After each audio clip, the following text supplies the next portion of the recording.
Hey hello বন্ধুরা, আমি প্রভাস আর একটা নতুন ভিডিওতে তোমাদেরকে স্বাগত জানাই। আমি এখন আছি হাওড়া স্টেশনের 1 নম্বর প্ল্যাটফর্মে দাঁড়িয়ে। আর এখান থেকেই প্রত্যেকবারের মতন আজকে আমি যাত্রা শুরু করলাম নতুন একটা জায়গার সন্ধানে। থাম্বনেল টাইটেল দেখে তো বুঝতে পেরে গেছো কোথায় যাচ্ছি। তো তবুও আরেকবার বলে রাখি, আজকে আমি যাচ্ছি খিরাইতে। পশ্চিমবঙ্গের সবথেকে বড় ফুলের উপত্যকা খিরাই, যেটা কিনা সবাই অনেক পছন্দ করে। বেশ সুন্দর একটা জায়গা। তো সেই জায়গাটাতে এর আগেও আমি একবার গেছি, আরও একবার যাচ্ছি। জায়গাটা আমার এতটাই পছন্দ হয়ে গেছে। ট্রেন জার্নির সাথে খিরাইতে গিয়ে সেখানকার বেসিক যে ইনফরমেশনগুলো সেই সব কিছু তোমাদেরকে এই ভিডিওতে আমি দেবো। তো ঘড়ির কাটায় এখন সময় 7:30। আর আমাদের এই হাওড়া স্টেশনে ট্রেন রয়েছে 8:05 বনগাঁ মাঝেরহাট লোকাল। সেই ট্রেনে করে যাব দমদম, দমদম থেকে ট্রেন চেঞ্জ করে যাব শিয়ালদা, শিয়ালদার থেকে বাসে করে যাব হাওড়া, হাওড়া থেকে যাব সোজা খিরাই পর্যন্ত। ঘড়ির কাটায় সময় এখন 8:10 আর ট্রেন ঢুকছে 3 নম্বরের প্ল্যাটফর্মে।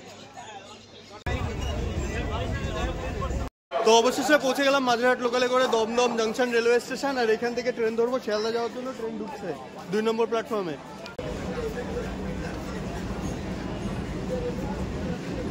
তো বন্ধুরা অবশেষে পৌঁছে গেছি শিয়ালদা, আর এখান থেকে বাসে করে যাব হাওড়া স্টেশন পর্যন্ত।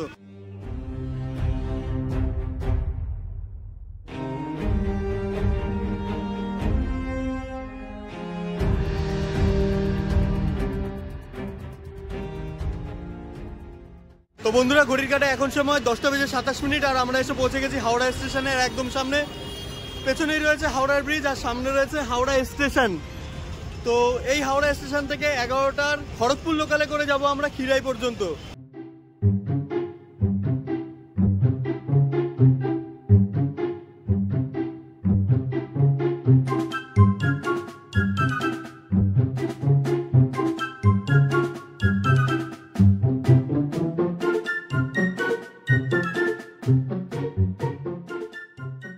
বন্ধুরা স্টেশনের সামনে থেকে নিলাম এই পুদিনা পাতার জল।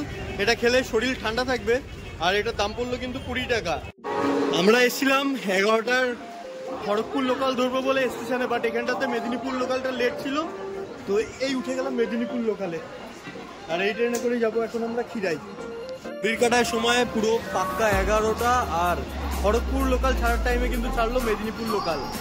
তো এই ট্রেনে করে দেখি এখন কখন গিয়ে পৌঁছায়। অলরেডি আধা ঘন্টা লেটে এই মেদিনীপুর লোকালটা ছাড়লো। না জানি রাস্তায় আরো কত ঝুলাবে।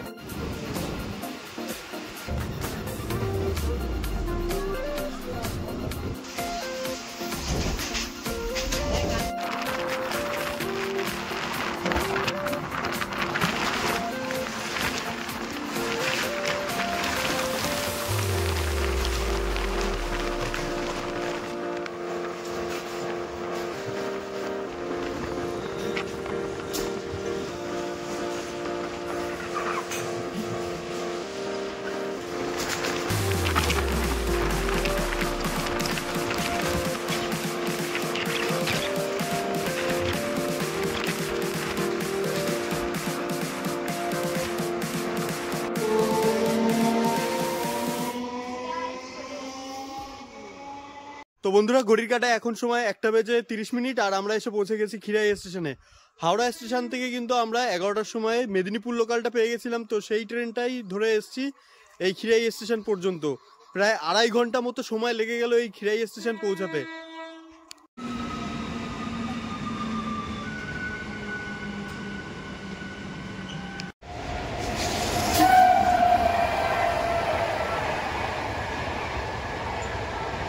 তো বন্ধুরা আবারও কিন্তু সেই জায়গায় চলে এসেছি যেখান থেকে কিনা তোমরা খিরাইতে যেতে পারবে।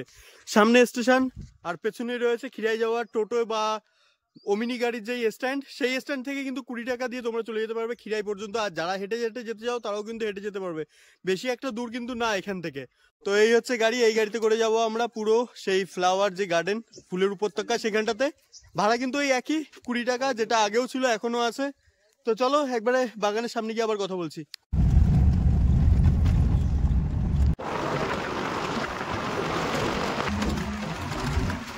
তো বন্ধুরা পৌঁছে গেছি খিরাই। আর ফুলের উপত্যকা খিরাই কিন্তু এখন এই টাইমটাতে কিন্তু বেশ এইরকমটা দেখতে লাগছে।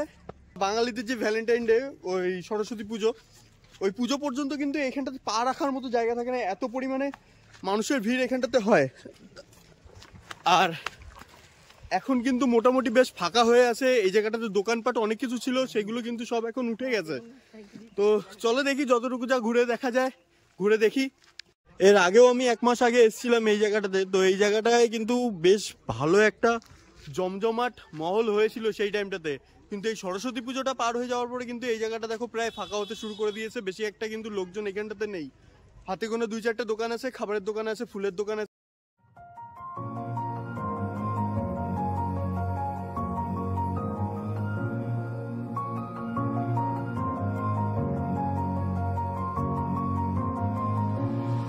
এই হচ্ছে খিরাই ফ্লাওয়ার ভ্যালি। এখানটাতে দেখো কত সুন্দর সুন্দর এই একটা ফুলের গাছ, এই এক রকমের ফুলের গাছ, এরকম কিন্তু প্রচুর ফুলের গাছ চারিদিকে ছড়িয়ে ছিটিয়ে আছে।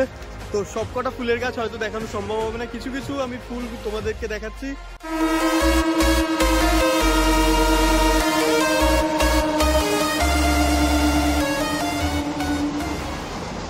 তো বন্ধুরা, হাওড়া থেকে কিন্তু খিরাই আসার জন্য তোমরা হাওড়া স্টেশন থেকে অনেক ট্রেন পেয়ে যাবে। আর তোমরা যদি লোকাল ট্রেনে করে আসো তাহলে লোকাল ট্রেনে করে কিন্তু তোমাদের ভাড়া পড়বে 20 টাকা করে এই খিরাই পর্যন্ত আসতে। অ্যাকচুয়ালি এই লোকাল ট্রেনগুলো কিন্তু এই খিরাই স্টেশনে দাঁড়ায়, তো এক্সপ্রেস ট্রেন একটাও দাঁড়ায় না। সরস্বতী পুজোর পরে কিন্তু ঠান্ডাটা বেশ অনেকটাই কমে আসে, এখনো বেশ অনেকটাই কম ঠান্ডা রয়েছে, সূর্যের তাপও কিন্তু প্রচুর। তো সেই কারণে এখানে যত গাছপালা লাগানো রয়েছে প্রায় শুকিয়ে এসছে। তো ম্যাক্সিমাম গাছ দেখছি যেরকম এই গাঁদা ফুলের গাছগুলো এখনো সতেজ আছে, কিন্তু এই যে মোরগ ফুলের গাছ, বাকি আরো কিছু কিছু গাছ আছে যেগুলো বোঝাই যাচ্ছে না যে ওইগুলো আগে কি গাছ ছিল। তোমরা যদি আসতে চাও তাহলে কিন্তু অবশ্যই শীতকালটা দেখে শুনে, মানে শীতের একদম শুরুতে আসবে না, কেননা তখন গাছগুলো লাগানো হয়, আর শীতের একদম শেষের দিকে আসবে না, তখন কিন্তু গাছগুলো শুকিয়ে যায়। তোমরা ঠিক সরস্বতী পুজোর আগে এই জায়গাটাতে আসবে, তখন কিন্তু এই জায়গাটা পুরো একদম মেলা মেলা ভাইবস হয়ে থাকে। প্রচুর মানুষ আসে দূর দূরান্ত থেকে এই জায়গাটার সৌন্দর্য উপভোগ করতে।